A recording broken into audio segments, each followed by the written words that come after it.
बहुत पुरानी बात है। धारा नगरी में गंधर्वसेन नाम का एक राजा राज करते थे। उसके 4 रानियां थीं। उनके 6 लड़के थे जो सब के सब बड़े ही चतुर और बलवान थे। संयोग से एक दिन राजा की मृत्यु हो गई और उनकी जगह उनका बड़ा बेटा शंख गद्दी पर बैठा। उसने कुछ दिन राज किया, लेकिन छोटे भाई विक्रम ने उसे मार डाला और स्वयं राजा बन बैठा। उसका राज्य दिनों दिन बढ़ता गया और वह सारे जम्बूद्वीप का राजा बन बैठा। एक दिन उसके मन में आया कि उसे घूमकर सैर करनी चाहिए और जिन देशों के नाम उसने सुने हैं, उन्हें देखना चाहिए। सो वह गद्दी अपने छोटे भाई भर्तृहरि को सौंपकर योगी बनकर राज्य से निकल पड़ा। उस नगर में एक ब्राह्मण तपस्या करता था। एक दिन देवता ने प्रसन्न होकर उसे एक फल दिया और कहा कि इसे जो भी खाएगा वह अमर हो जाएगा। ब्राह्मण ने वह फल लाकर अपनी पत्नी को दिया और देवता की बात भी बता दी। ब्राह्मणी बोली, हम अमर होकर क्या करेंगे? हमेशा भीख मांगते रहेंगे। इससे तो मरना ही अच्छा है। तुम इस फल को ले जाकर राजा को दे आओ और बदले में कुछ धन ले आओ। यह सुनकर ब्राह्मण फल लेकर राजा भर्तृहरि के पास गया और सारा हाल कह सुनाया। भर्तृहरि ने फल ले लिया और ब्राह्मण को 1,00,000 रुपये देकर विदा कर दिया। भर्तृहरि अपनी एक रानी को बहुत चाहता था।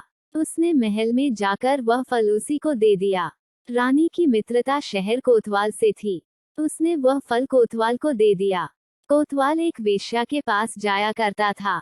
वह उस फल को उस वेश्या को दे आया। वेश्या ने सोचा कि यह फल तो राजा को खाना चाहिए। वह उसे लेकर राजा भर्तृहरि के पास गई और उसे दे दिया। भर्तृहरि ने उसे बहुत सा धन दिया, लेकिन जब उसने फल को अच्छी तरह से देखा तो पहचान लिया। उसे बड़ी चोट लगी, पर उसने किसी से कुछ कहा नहीं। उसने महल में जाकर रानी से पूछा कि तुमने उस फल का क्या किया? रानी ने कहा, मैंने उसे खा लिया। राजा ने वह फल निकालकर दिखा दिया। रानी घबरा गई और उसने सारी बात सच सच कह दी। भर्तृहरि ने पता लगाया तो उसे पूरी बात ठीक ठीक मालूम हो गई। वह बहुत दुखी हुआ। उसने सोचा, यह दुनिया माया जाल है, इसमें अपना कोई नहीं। वो फल लेकर बाहर आया और उसे धुलवाकर स्वयं खा लिया। फिर राजपाट छोड़ योगी का भेष बना जंगल में तपस्या करने चला गया। भर्तृहरि के जंगल में चले जाने से विक्रम की गद्दी सूनी हो गई। जब राजा इंद्र को यह समाचार मिला तो उन्होंने एक देव को धारा नगरी की रखवाली के लिए भेज दिया।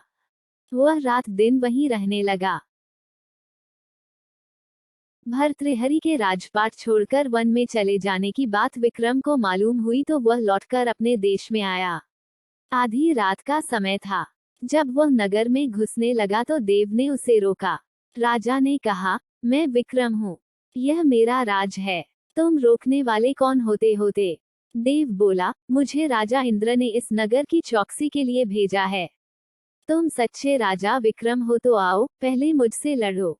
दोनों में लड़ाई हुई। राजा ने जरा सी देर में देव को पछाड़ दिया। तब देव बोला, हे राजन, तुमने मुझे हरा दिया, मैं तुम्हें जीवन दान देता हूँ। इसके बाद देव ने कहा, राजन, एक नगर और एक नक्षत्र में तुम 3 आदमी पैदा हुए थे। तुमने राजा के घर में जन्म लिया, दूसरे ने तेली के और तीसरे ने कुम्हार के। तुम यहाँ का राज करते हो, तेली पाताल का राज करता था। कुम्हार ने योग साधकर तेली को मारकर शमशान में पिशाच बना सिरस के पेड़ से लटका दिया है। अब वह तुम्हें मारने की फिराक में है, उससे सावधान रहना। इतना कहकर देव चला गया और राजा महल में आ गया। राजा को वापस आया देख सबको बड़ी खुशी हुई। नगर में आनंद मनाया गया। राजा फिर राज करने लगा। एक दिन की बात है कि शांतिशील नाम का एक योगी राजा के पास दरबार में आया और उसे एक फल देकर चला गया। राजा को आशंका हुई कि देव ने जिस आदमी को बताया था, कहीं यह वही तो नहीं है। यह सोच उसने फल नहीं खाया, भंडारी को दे दिया। योगी आता और राजा को एक फल दे जाता। संयोग से एक दिन राजा अपना अस्तबल देखने गया था। योगी वहीं पहुंच और फल राजा के हाथ में दे दिया। राजा ने उसे उछाला तो वह हाथ से छूटकर धरती पर गिर पड़ा। उसी समय एक बंदर ने झपटकर उसे उठा लिया और तोड़ डाला। उसमें से एक लाल निकला, जिसकी चमक से सबकी आंखें चौंधिया गईं।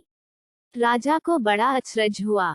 उसने योगी से पूछा, आप यह लाल मुझे रोज क्यों दे जाते हैं?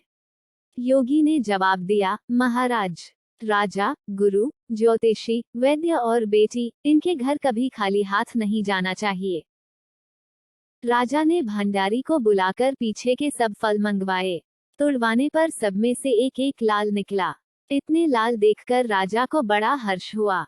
उसने जौहरी को बुलवाकर उनका मूल्य पूछा। जौहरी बोला, महाराज, ये लाल इतने कीमती हैं कि इनका मोल करोड़ों रुपयों में भी नहीं आंका जा सकता। एक एक लाल एक एक राज्य के बराबर है। यह सुनकर राजा योगी का हाथ पकड़कर गद्दी पर ले गया। बोला, योगी राज, आप सुनी हुई बुरी बातें दूसरों के सामने नहीं कही जाती। राजा उसे अकेले में ले गया। वहां जाकर योगी ने कहा, महाराज, बात यह है कि गोदावरी नदी के किनारे मसान में मैं एक मंत्र सिद्ध कर रहा हूँ। उसके सिद्ध हो जाने पर मेरा मनोरथ पूरा हो जाएगा। तुम एक रात मेरे पास रहोगे तो मंत्र सिद्ध हो जाएगा। एक दिन रात को हथियार बांधकर तुम अकेले मेरे पास आ जाना। राजा ने कहा, अच्छी बात है। इसके उपरांत योगी दिन और समय बताकर अपने मठ में चला गया। वह दिन आने पर राजा अकेला वहां पहुंचा। योगी ने उसे अपने पास बिठा लिया। थोड़ी देर बैठकर राजा ने पूछा, महाराज, मेरे लिए क्या आज्ञा है?